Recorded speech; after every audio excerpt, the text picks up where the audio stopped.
Well, welcome to 2018. It doesn't have to be terrifying. It's going to be amazing, actually. But we are going to make you a little bit nervous about all the cool things you should be working on this year, because as we do a bit of an overview of some of the major trends that we look at in the nonprofit technology space this year. So today's going to be a super fun event. It's going to be lots of 10-minute quick overview presentations. And so at the end of each one of those, we're going to give rapid applause, and then we're going to move on to the next one. After 3, we're going to have a moment for a bit of a Q&A. So this is your moment to think of what is the trend that you're noodling around for the coming year? And at the very end of today, we're going to give all of you who are brave enough up to 1 minute to come up to the front to basically be part of our community calendar. So if you have an announcement, if you're looking for something, stand up here and it's your opportunity to share. I'll share today by saying, hi, my name's Eli. I'm one of the co-organizers of Net2van Vancouver, and I'm super delighted that you've come and joined us today. I'm going to give you the quick overview. So first of all, before we get started, let's just say that we're on unceded Indigenous land, so big respect to the people who welcomed us into this space. Don't be a jerk, and we're going to have a lot of fun together today. So, who here is brand spanking new to this whole Net2van Vancouver thing? I see all kinds of new hands. Welcome, new hands. If there were fewer of you, I would make you tell us who you are, but we're going to have to wait until the post-event social for that. Hint, don't run after the event, there's beer. We are basically Vancouver's big nonprofit technology gathering space. We've been doing this free meetup for about 10 years now. I've been around for about 9 of that. And it's all run by volunteers using a meetup.com group. It's super fun. Talk to me if you want to get involved. As I said, we're this place for nonprofit techies. There's close to 3,000 of us at this point, which is kind of ridiculous. And if you want to get more involved with your money, you should especially talk to me, because we're always looking for sponsors. This is your way to reach people in Vancouver who care about the nonprofit and technology space and where there's interaction between those two. Yes, we're going on a long car ride, so you may need to hit a washroom. There is a washroom down the hallway up top where Chad is. He's waving right now. Down there, down there. It'll be on your right. It's not that complicated. If there's a lineup, we'll hook you up with a key for the alternate washrooms. We're going to take care of you. There is, of course, also wireless internet here. I'm going to give you about 5 seconds to copy down that complicated password. But you'll see there's some honeycombs on the wall. So that also is the password. So if you didn't get it, your neighbor is going to give it to you, or you can stop by one of the honeycombs and it'll take care of you as well. 4, 3, 2, 1. Tip, that's a 128 capital W-E-S-T. And that's a lowercase I. Oh, good point. See? See, it's complicated. So I've talked about this Net2van Vancouver thing, but actually, there are 105 groups just like this scattered across 34 countries. It's kind of ridiculous. But it also means next time you're traveling, say you're going to jolly old England, say you're going to Montreal, say you're going to Toronto, there's a group there meeting every month as well. So we can hook you up with your nonprofit technology tribe. And if you've got friends who are sadly not in Vancouver, send them our way and we'll hook them up with their local group. We should also mention, of course, here in our backyard, there's actually a group right now in Victoria as well as in Nanaimo. That's right, Nanaimo. Check that out. It's volunteer run. I want my volunteers to stand up, and I want you to do a twirl for us. Because these are the good people who make it happen. There we go. See, Ashley is a professional twirler, and there we go. It's not bad, Stephanie. Anyways, the first round of beer is free, but the second round of beer should be bought by you for those volunteers. Just saying. We have a whole bunch of amazing sponsors that make this thing happen. Let's start with TechSoup Canada. If you're a nonprofit, charity, or library and you are spending money on your software, you should be careful about that because you might be throwing your money away. I just had someone come up to me the other day and said, we're paying for 5 like Adobe Creative Suite licenses, and we're paying the full price. I'm like, would you like to pay 30% of that? And we were like, we could help you with that. There's all kinds of amazing discounts available through the TechSoup catalog. Your TechSoup account is free, so go check that out. Look at all those things. Boxes. We rarely distribute boxes. That doesn't happen anymore. We're also, of course, here at the Hive. The Hive is a co-working space that's been our home now for, I would say, 5 years, maybe longer. Basically, the moment the Hive opened up, I was there. I'm like, this is going to be our home because these are our people. So normally where you're sitting right now is a co-working space and a help desking space, which means people can come in by the day and just like hang out for a couple hours, and you get all the services you get normally from a real office. So there's going to be a front desk receiving packages. There's a photocopier and all that great stuff. There are a kitchen where you can gossip with the colleagues you might not have if you're working from home. And of course, it's a place where everyone else is sharing your progressive values because it's basically a social impact co-working space.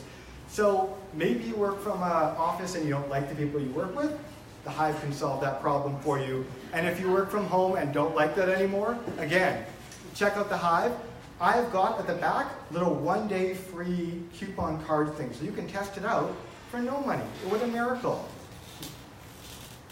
We are also here, of course, sponsored by IX Payments, who is going to make sure that you get a fancy beer after this event. Woo! Yeah, it's going to be amazing. So we actually have a friend here, Katka from IX, who's going to come up and give you like the 30 seconds, 1 minute, like, what the heck is IX and why should a nonprofit care about it?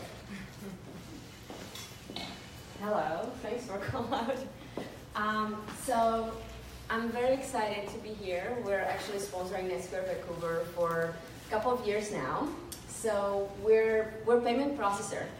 We're located in Vancouver, BC, but we're very much dedicated to nonprofits. So we have a global 10,000 nonprofits community we help, and we have over 150 partners we work with. So if you have CRM or any kind of other CRM like Salesforce, we integrate with them and we make the payment processing easy. So it's the fundraising solution, so it's the donation form or text to give or any kind of solution you need to get the donors to give to you.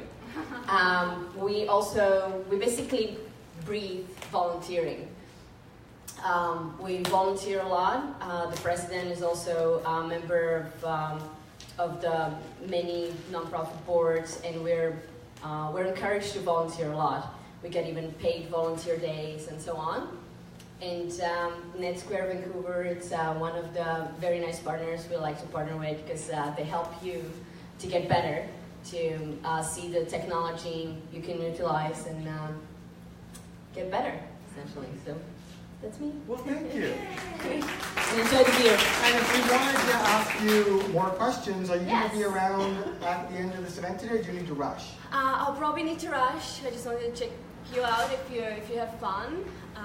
But next time, this is happening Don't worry, monthly, and I can hook you up with other, connections if you want to learn more. Yeah. Thank you so much for your ongoing support. Worries. Speaking of sponsors, we're also, of course, sponsored by One Day Website. Another person here, Chris, is actually part of that and a presenter today.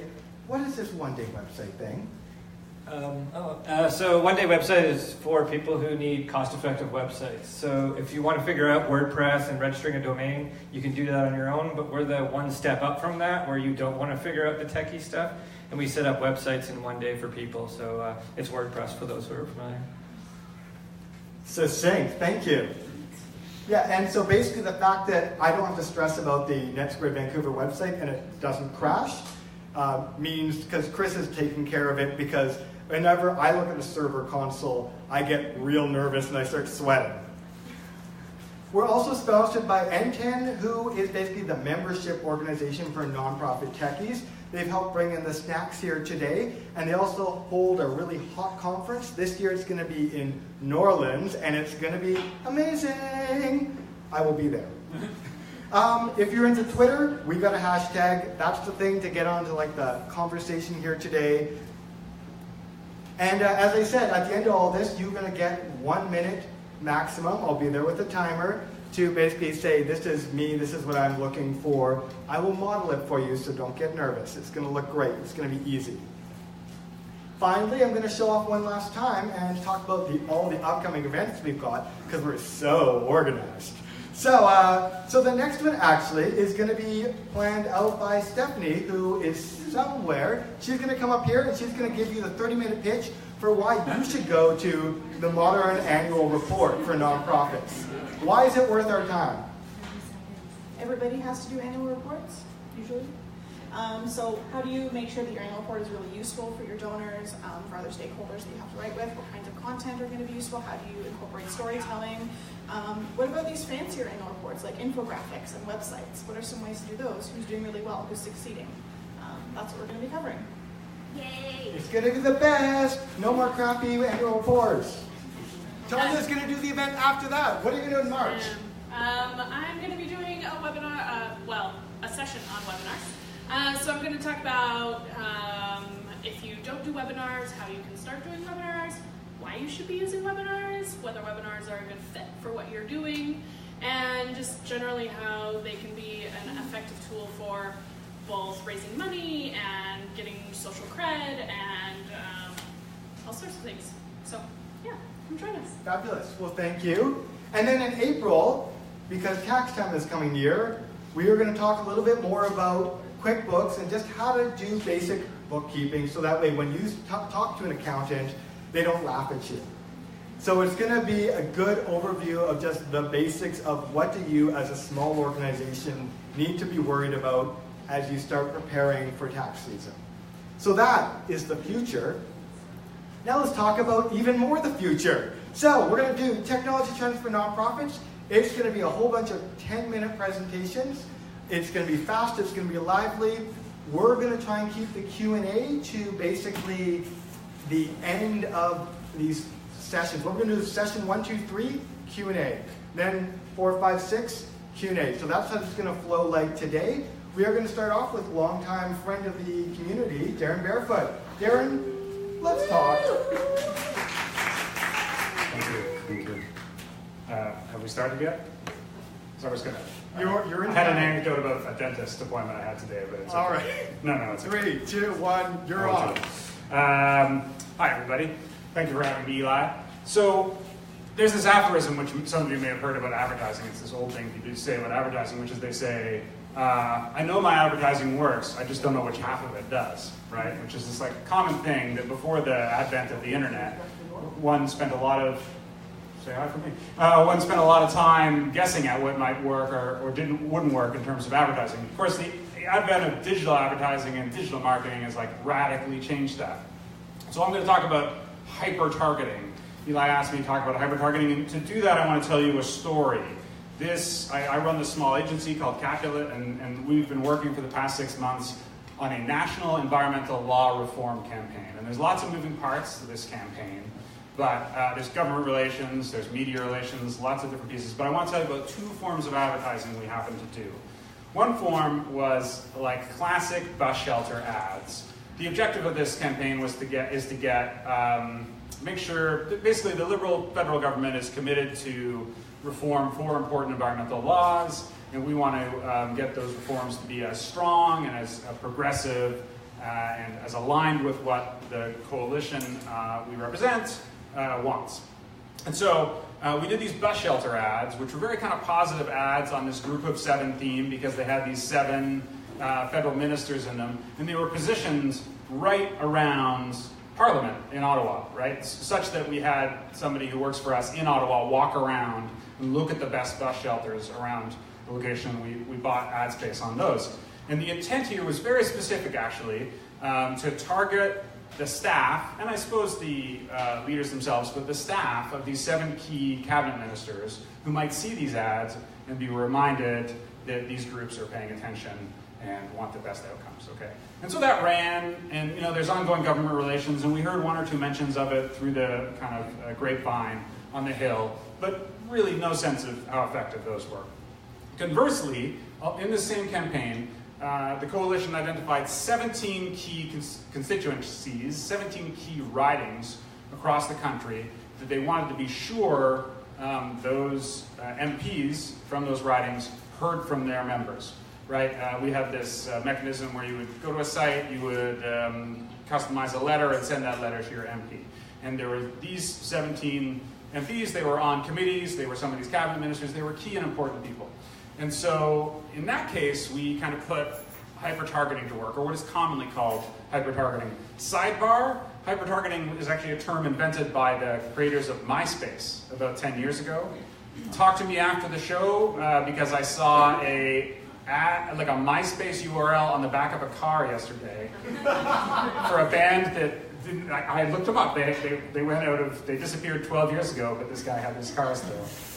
Anyway, sorry. So MySpace invented this for their ad platform, right? Which is about, at first it was about targeting like 15 different interest groups, like I sell skis, you like skiing, I'm gonna advertise to you, right? And that was the kind of gestation or start of it.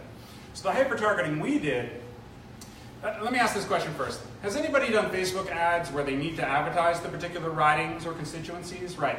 And it's a terrible process to identify the geographical details of those ridings, isn't it? Unless somebody has a better solution. I talked to my colleagues, you may have a better solution? Okay, I'd be curious to hear that, because I talked to my colleagues at the BCNDP, my friends, and they were like, no, you need to manually draw out or map out each individual riding. So that was the first step of hyper-targeting, was we actually said, okay, Edmonton Wood Mills is a riding, and so we need to target that riding, and then you look at the riding map, and then you look at the Facebook map, and you try to calculate which postal codes or which radiuses from a given point will give you approximately the right riding. So that was step one, was the location. And then, we engaged in a bunch of subsequent steps many of you in the room probably have done. We did a bunch of testing and optimization around gender, around age.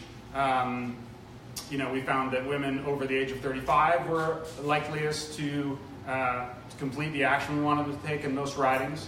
So that's what we ended up with doing. Then we did this thing, which is a trick, but it's a pretty common trick, I think. Lena was saying that she does it. So we, you can do all sorts of behavioral and interest targeting inside of Facebook, of course. And I've learned over time, and others have told me, that the best way to do this is to target people who have an interest in other groups like your group, right? And so for this particular one, which is environmental law reform, not the sexiest cause, even in the environmental space, as you might, like, oh, we'd like you to write a letter about the Navigation Protections Act. And people aren't super excited about that. So we targeted the following groups. I just copied and pasted them here for the sake of completeness. The Nature Conservancy, Earth First, Greenpeace, Green Party of Canada, WWF, Sierra Club, National Resource Defense Council, Oceana, WWF for Nature, Wildlife Conservation Society, on from there, like another 15 or 20. This is a common trick, right? People know this trick, so I'm seeing some nods. And so this was hyper-targeting, and to use the example of... Sorry, why is it a trick? Well, it's just kind of a little bit sneaky. I think it might be slightly unethical to target groups. It used to be more literal, because like, you say you had liked WWF, and then subsequently I could target you, even though I was David Suzuki Foundation. I am not casting aspersions on either of those groups, by the way. I did that very thing. Yeah, you did, back when Eli worked at DSF. So that's why it always feels slightly sketchy. Like you're kind of like, oh, could you get me a date with your friend kind of situation, you know what I mean? So yeah. So in the case of Edmonton Wood Mills, one of these 17 ridings, we actually whittled the target number of people down to 2,000 people, right? Which is a tiny group of people to advertise to. But that's what we found was most effective. And so that's essentially hyper-targeting in a nutshell. And I'm talking a lot about Facebook because for, I think, most of us here and most of our, certainly our Canadian clients, that's where you experience hyper-targeting most often. Large for-profit corporations are doing terrifying things with big data, where they're buying data from Facebook and buying data from many other data sources, Amazon, behavioral data, survey results, census records, combining that in terrifying ways.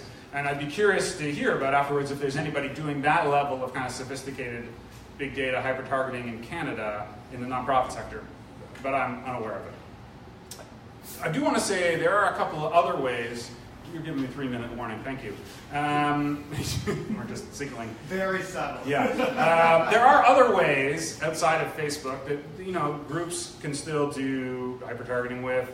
The classic one is, let's target people who visited the donation page for more than 5 seconds but didn't donate, and they meet other criteria of your donors, right? So you build a profile of your current donors. Maybe they're women over 35 in Edmonton, but they may have other characteristics like, they visited your website a certain number of times, they're from particular regions, right?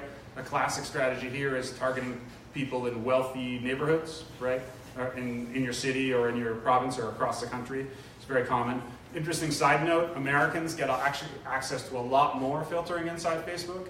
In the States, you can target, for example, based on people's salary, right? Which is not a thing I think you can do in Canada, as far as I know.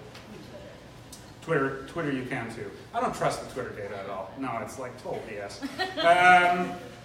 And so, in short, essentially, hyper-targeting is this. It's this identifying, drilling down, targeting people, basically based on 2 large buckets of information. The one is information that's self-expressed, info that people give to Facebook, give to Google, give to you as a nonprofit, right? This is my age, this is my gender, this is my physical address and space. And then it's combined with a much larger bucket, which is typically user behavior, right?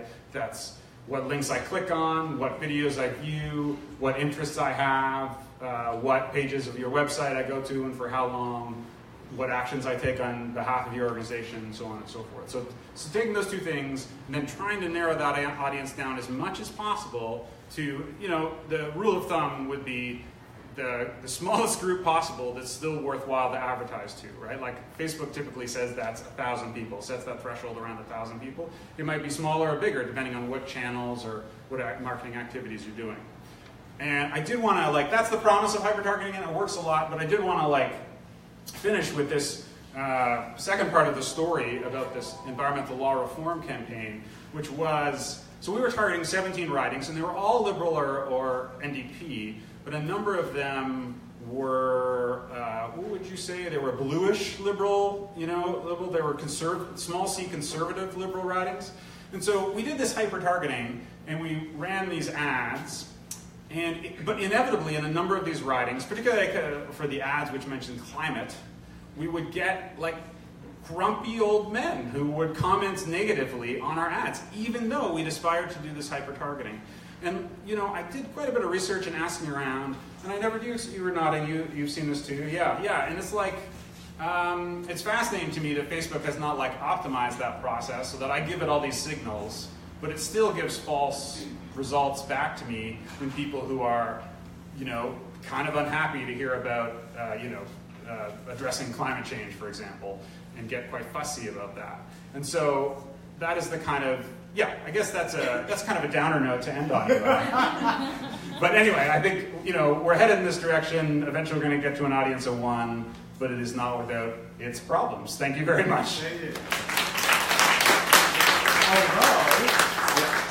So Eli's given me special dispensation to give my community update now instead of later. That's very kind of him. I'll be very brief. I want to give a kind of teaser for a conference I'm tangentially related to some of our colleagues at the Hollyhock Leadership Institute, I guess is what they're called.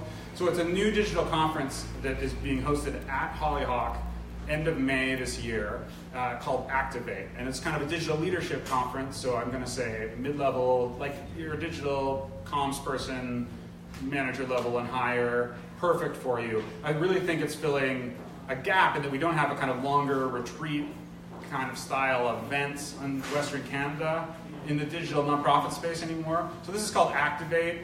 They got really good speakers come, Zach Exley, Jesse Tolkien, a bunch of other people. I trust the folks behind it, and I think they're going to make a good conference. And so I would urge you to consider attending. It's going to go live publicly on the Hollyhock site quite soon, I think, in the next couple of weeks. And thank you very much. Fabulous, thank you.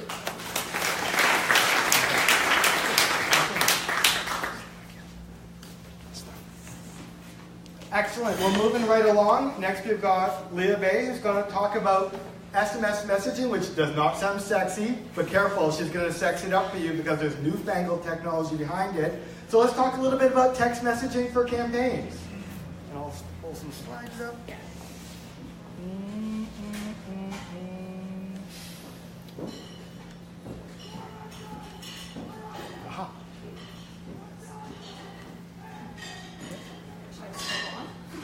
think I should just do it. I don't know why it isn't full screen right now, but now it is. Awesome. Great. Hi everyone, my name is Leah. I work at a company called Stratcom. We're a progressive campaigns and fundraising consultancy. And when Eli first asked me to do this session on text messaging at this nonprofit Tech Transfer 2018, I was obviously excited to come and meet the NetSquared community. But then I looked at the speakers afterwards and I was like, blockchain and VR and text messaging next to it just looked really off. But I would actually argue that's one of the powers of SMS as well. It's a relatively unsaturated medium, and so it's some super low-hanging fruit that you can tap into to reach out to whether it's donors, supporters, or people that you want to get into your lists. Cool. So why SMS? So I think we are way past the point of mobile 1.0 now, but now we're more in similar to Web 2.0, mobile 2.0. Some stats to just kind of get your brain around this is that more Canadian households have mobile phones than landlines. Who has a landline in this room? I'm just curious. It's the last person on the planet. You are the fourth last person in this room. So 85.6 versus 75.5, and these numbers are only going to get higher. And then 3 out of 5 Canadians own a smartphone, so that's the highest it's ever been, and that number is growing globally as well. Globally, 5 billion people out of the overall population of 7.5. Everyone has a mobile phone. And 75% of millennials would rather text than talk, and yes, I can attest to that. And so why SMS specifically? So people check their phone around 150 times per day. So I was really shocked when I first saw the stat, but if I actually think about how many times I just mindlessly touched my phone, it is all the time, and 150 is a pretty believable number. Every phone these days has an SMS service. I think SMS has been trendy or popular or just mainstream for the last 30 years or so. And most people have nearly unlimited texting plans, so you're not really constrained by a lack of data or not having Wi-Fi around. We see that around 98% of text messages are open, so an extremely high open rate. And SMS doesn't use data, so if you're trying to reach out to supporters or voters or whoever you're trying to reach out to, and they're not located within cities, SMS is a really good way to, a more low barrier way to reach out to everyone, because it accommodates regions with weaker broadband connectivity. And SMS, again, generally is still a surprisingly unsaturated medium, making a pretty low-hanging fruit to tackle. And so when you look at your typical, let's say like voter contact toolkit, so how you reach out to voters, or if you look at your typical marketing or donor development funnel, there's some door-to-door canvassing around, there's also some volunteer or paid phone calls, there's door knocking, main streeting, wherever it is, email campaigns, but we see that around 129 times more reach is found with SMS than door-to-door canvassing, 77 times more reach for volunteer cold calling of mobile phones, and also generally around 40 times or so more effective at driving actions and email campaigns. And so something like SMS can sit really well in the middle of efficiency, scalability, while still making it very authentic and personal at the same time. So I thought I'd share a couple of stories with you, a story and a more practical example of how an SMS campaign can work within various organizations. So Jagmeet Singh, he also used Hustle during a product called Hustle, which is a peer-to-peer text messaging platform. So he used that pretty extensively during his election campaign. And I think now in this room we all know who Jagmeet is, and he's like basically everywhere in the papers, everywhere on social media. But when he first started his leadership launch, he wasn't that big of a politician all across Canada. And with him being in Toronto and being an Ontario-based politician, they had to think of some ways to reach all across the country in a scalable but very personal way as well. So introducing to the picture, we have Nadia, who is a digital director at Jagmeet Singh's campaign. I feel like some of you in this room have probably worked with him. But my colleague Natasha helped run this campaign from C Street. And as a digital director of the Jagmeet Singh campaign, so thinking about all those issues like nationwide reach and finding new supporters as well, he had to think of a more personable but very scalable way to reach out to all these new people. So Nader knew that he needed a tool that would help him reach thousands without making them feel like they were just another name on the list. So cue something like texting. So this is an example of what a texting campaign could look like. So very similar to email merges, you can put in people's first names or different ridings that they're part of, or maybe a campaign event that they joined you at. You can reference all of these things within these lists. And the merge fields that you can create within the texting campaigns. But Nader and his team use Hustle to recruit volunteers, turn supporters out to events, sell memberships, and get out the vote as well.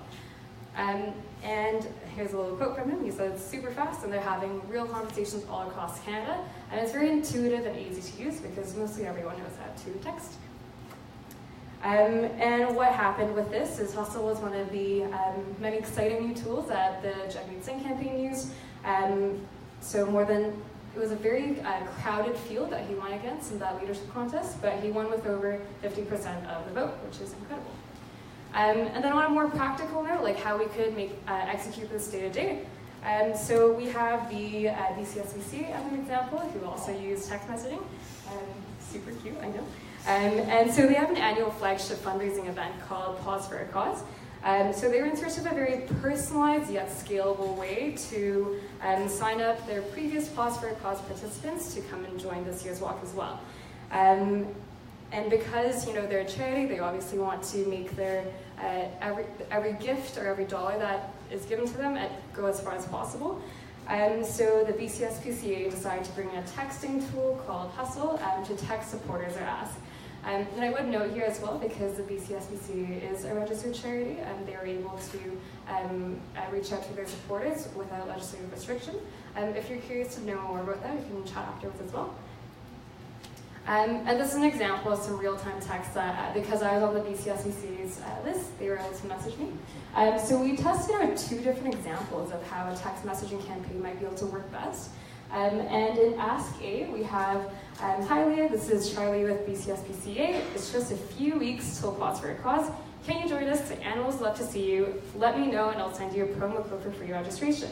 And the mandatory emojis. We always actually see that if you add emojis into your text messages, people respond up to 40% more. So highly encourage that. And then we also have Ask B. Yeah, what kind of society are we becoming, right? But in Ask B it says, "Hi Leah, this is Charlie with BCSPCA. Just a few weeks till Pause for a Cause. Will you be there? The animals love to see you. Here's a promo code for free registration." And that promo code is given right away, as well as a link and of course the mandatory emojis. So which one do you think would have performed better in terms of how many donors came through at the end? Hands up for A? Hands up for B? Oh, it's split mix. So what ended up happening is that for Ask A, let me know and I'll give you a free code for registration. We saw that 33% responded, of which 81% said yes. And then Ask B, here's a promo code for free registration. Otter, use it here, full link. We saw that 7% responded, so a lot lower, of which 86% said yes. So the hypothesis and conclusion that we drew from this is that getting people to further engage before sharing increase those conversions. So even if it's a little bit more work that you put in the beginning, it results in lots more conversations later. So yeah, that is the end of my presentation. Amazing. On time. Fabulous. So what you didn't mention is, if we wanted to learn more about all this crazy stuff, how would we do that? Come talk to me afterwards. So easy. Excellent. So now we're going to bring in Chris Constable, who is going to talk a little bit about things that sound James Bondy. So we're going to talk a little bit about Spectre and Meltdown and terrifying things like that. But first of all, we're going to take a question while I get Chris's slides up. Go for it.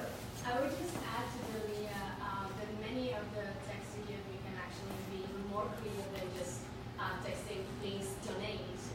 One of the UK nonprofit, for example, they were church association, and when they had the mass, they said, if you right now when you're in mass, if you feel like donating, you can just text emoji like praying hands. Then you can donate $5 and so on. So there are a lot of motivating stuff how we can give through text. Cool. All right. So we're going to do one more, then we'll move into the official Q&A session. Hello everyone, my name is Chris Constable. I'm a principal at a local company called Private SecTech. And one of the things I want to talk about today is just privacy and security strategies for your nonprofit. But the thing that stands out, if you hadn't heard about it last week, is two major vulnerabilities. One's called Meltdown and one's called Spectre. So I'm going to explain them and why they're important to you and everybody here. So you might want to have a pen and paper. This is the one super technical slide. Everything will get easier after this. It's just to scare you. But if you have a pen and paper, there are going to be lots of tech tips in my 10 minutes. So however you want to take notes. Can we show the slides after? Sure. Email will come afterwards. Don't worry. So the unique thing, I mean, the kind of summary of this, I mean, these are the fun words are speculative execution and side channel attacks, if you want to sound like a hacker. But basically, on the hardware side, all Intel CPUs have been affected by this.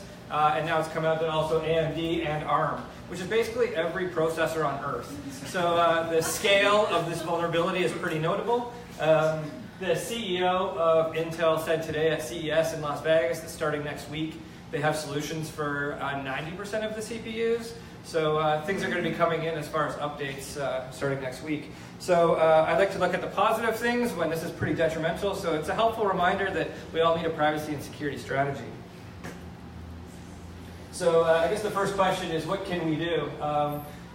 Every organization should have a privacy and security strategy, and you should be testing it somehow. So how are you validating that every one of your staff or contractors are complying with your privacy and security policies?